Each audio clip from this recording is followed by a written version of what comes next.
Right, so over here in the top right-hand corner of Antiga Shipyard, we have our red Protoss player from the team Prime taking game number 1 in style. It is Creator, and his opponent in the lower left-hand corner from Team Liquid. That is your blue Protoss representative. It is HerO. Yeah, I feel like HerO kind of deviated from his plan last game to go for that expansion rather than just kind of continue with the blink pressure here. Obviously, it would have been tough to pressure with all of the sentries that Creator Prime had, but I'm curious what would have happened if he would have just thrown down a robo or something and tried to just get an observer there for some vision. But who knows? Hindsight's 2020.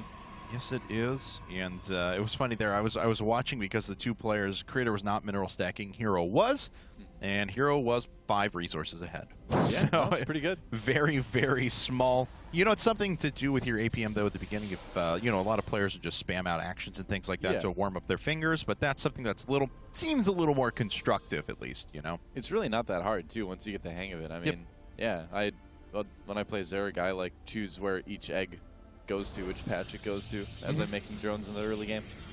Might as well, you know, I mean, what else are you going to be doing? I mean, there's a little bit of scouting, but other than that, you're just kind of spamming otherwise, so might as well make it useful. Squeeze every little bit of effectiveness out of your APM. Yep.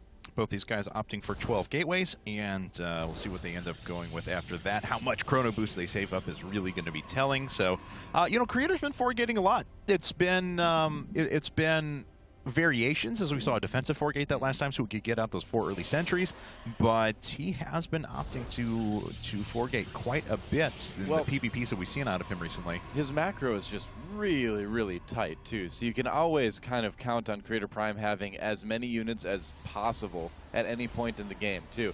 And so that means if his opponents slip up at all in macro, if they get supply blocked even a little bit, if they, you know, forget to make probes here and there for a couple seconds, all that is going to really kind of come back to haunt them in the late game, because Creator Prime does not forget that stuff. So he's always going to have, you know, the best economy, the best army in terms of numbers that you could generally have at any given point. And looks like we're going to have a second gateway put down for HerO once again. A little bit quicker than his opponent. Creator opting for second gas now. HerO very has fast second gas. Yeah, so it could very well be sentries or something like that again, like we saw last game. But HerO putting down his second gas a little bit after that. Yep. Curious to see what each of these guys are going to go into. Obviously, Blink is very, very popular these days, but you know, I've been seeing lately when I've been watching some PvPs, a good amount of one-base Colossus. It's kind of coming back a little bit. A good amount of like 2-gate Robo expands. I've seen some players trying that as well. There's just a lot of different builds going around right now in PvP. The matchup has changed so much in the last like 6 months. And HerO is trying to run away with that probe now, but he gets a perfect scout on his opponent, sees everything that's going on, and the probe finally does go down. Back on HerO's side of things, we'll see if he's just going to lead with these stalkers. He could build a couple more. No, putting down a robo instead. So 2-gate robo for him. Creator, there's gateway number 2. There's number 3. We'll see if he stops there, but decides to add on a 4th one in a bit. I think we're probably going to see something a little bit different from Creator this time. He almost never foregates twice in a row, so I've got a feeling this is going to be a bit of a different build. Maybe a Robo here, possibly Twilight Council.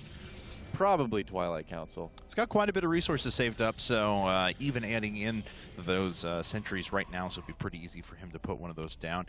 Now, his opponent, though, does have the robotics facility just about to complete, so we'll see what units come out of that, if this is going to end up being some sort of like a 4-gate robo, because HerO does love his warp prism play, or if this is just going to be immortals and observers. Yep, we'll have to see. He does almost have enough for an observer. There he goes. Now he does, and there's the observer on the way. So yeah, just kind of wondering what his opponent is going to do. And this could also be an expand build as well. Looks like Creator Prime has decided to expand. 3-gate expand from him.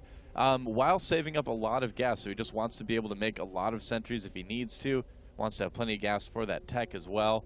And at this point, I wonder, we're probably going to see him go for robo play. That's usually been, you know, what we've been seeing the most out of players that expand quickly as they go into that Colossus play. Yep, there's the expand from HerO, doing that 2-gate robo expand that's kind of become a little bit popular. And more sentries being added as the robotics facility is thrown down for Creator as well. Yep. Now, of course, HerO's going to have a pretty good read on his opponent as he makes his way out with his observer nice and early. Of course, he's a little bit behind on his expansion, about 25 seconds, but it's, you know, a minor difference between these two players right now. Now, Creator Prime's strength here is that he's going to have a little bit stronger army early in the game, and that's going to certainly help him defend, but it might help him maybe be a little bit aggressive later on, but unfortunately if he tries to be aggressive, he's probably going to run into a little bit earlier Colossus from Liquid HerO, although, you know, Liquid HerO hasn't put down that robotics bay yet. So, yeah, never mind. They've both got a chance to have the same amount. Yeah, he's just producing Immortals for the time being, so just kind of posturing on the map with a couple of his Stalkers for now. Observer gets in, sees quite a bit of things, and Creator going to send out his Observer to his opponent's base as well. Has enough resources for a robotics bay, but decides to allocate that on an Immortal for now, bypassing that robotics bay for now. Finally, robotics bay coming out for HerO. Yep, that's right. You don't want to fall behind in the Colossus count at all in PvP. So yeah, HerO, I'm not surprised, throwing down that robotics bay right away. Creator Prime, you know, getting that Immortal first because you generally want to have a couple, you know, just to kind of stay safe early on.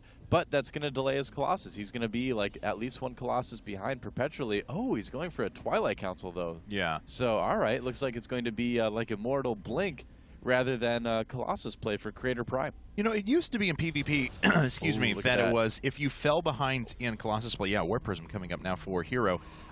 It used to be that if you fell behind even one Colossus, you just lost the game. Whoever had the most Colossi won, regardless of any other outcome. But now it's kind of changed a little bit, and some players are bypassing them completely or prioritizing other varied unit compositions, adding Immortals in there. I remember Hasuab's back at NASL Season 2 Finals actually PvP'd behind lots of upgrades, and it worked well even with an inferior Colossus count so long as he had the best positioning available. So there's a lot of different things you can do, and that's actually Warp Prism speed that's coming out now for HerO, not using that for a Colossus right away. Yep, that's right. So, well, like you said, he does like his Warp Prism play, but he's making Colossus behind this too. He's just going to harass with these two Immortals, then follow this up with some Colossus aggression here. Looks like Creator Prime is trying to get into a position where he can maybe snipe an Observer and also be prepared for the Warp Prism. Did he see that coming? I don't think he did. No, so not yet. Just kind of being prepared. Yeah, he moved away anyway, so he doesn't really know it's coming. So it looks like HerO might get some damage done early on with this. Yeah, we'll see if he can get something with that. There's a fair bit of anti-air out for Creator, but it's all out of position for now. Yeah. He's adding in 2 more gateways, so this will be 5 gate in just a second, with Blink as well, but a little bit delayed. But a nice macro PvP on our hands nonetheless. Still no Colossi out yet for Creator Prime as well, I believe. He did, no. Did he make one? Yeah, no, it was HerO has made one. He actually just finished one up, but no, Creator has not. A couple of probes going down. These Immortals are very hardy, and they're picking off pylons as well, so this is good damage being done. Creator trying to trap these forces around the back. He might do it too. Oh, he's trying to go after the Warp Prism, but it's so fast. Yeah, it gets the 2 Immortals, though, so that's an expensive loss for Liquid HerO. Yeah. Basically, 2 Immortals for 2 pylons. Not quite an even trade. The Warp Prism, of course, does escape, though, because it is so pretty insanely fast with that upgrade. Yeah. More Immortals on the way here for Liquid HerO, but, yeah, for now, that's just kind of a mobile pylon. Yeah. Creator Prime had moved down across the map, but wasn't really in a position to do any damage here. It looks like he might still try, but, ooh, this feels really dangerous by Liquid HerO, and that is why, Creator Prime getting some of his units trapped through the Immortals, trying to squeeze around the outside, but it just looks a little bit sad. Yeah, poking away at a couple of these units. Here come the rest of the Blink Stalkers, though. We'll see if he can find enough with that. And it looks like he will. Creator going to delay long enough for the Blink Stalkers to make their way up, and he is going to pick off this Colossus. But if there's no other reinforcements, and it looks like it will go down. Yep, and blinking away with those Stalkers here. Creator Prime suddenly in a decent spot. Wow, gets that Observer as well, and now is 1 Immortal and a bunch of Blink Stalkers too. Basically 1 Immortal and many less Blink Stalkers. If he blinks up onto that high ground, it could be bad. And the pro block. Yeah, HerO doesn't actually have Blink, so Creator can get around this, and he actually will. He's going to start targeting down the Immortals. One goes down, another is as well. At the same time, HerO is trying to counter drop with a bunch of Zealots, and Creator not really taking care of that quite yet. Yeah, Creator Prime may have gotten a little bit too aggressive here. Does he have enough Stalkers? He's not microing well against the Stalkers of HerO. There we go, now microing into the main base here. And he's got Stalkers over there at the 3rd as well. So the main base of Liquid HerO basically taken down by a Creator Prime here. He's got that under control, but look at this, more damage being done in the mineral line. Yeah. And Creator just trying to run away at the moment, but his HerO's infrastructure is what's being hurt now, and he's down almost half the supply of his opponent. Not really all that much on the field as well. Trying to make an Immortal as quick as possible. The probes engage as well, but Creator turns right around, and he does indeed pick off the Immortal. That's going to be basically all she wrote for HerO. Wow, Creator Prime, I can't believe it, is going to go up 2-0 against Liquid HerO, it looks like. Yeah, it looks like he's cleaned up everything inside of his base, so no worries there. You know, those Stalkers really saved the day there, man. GG.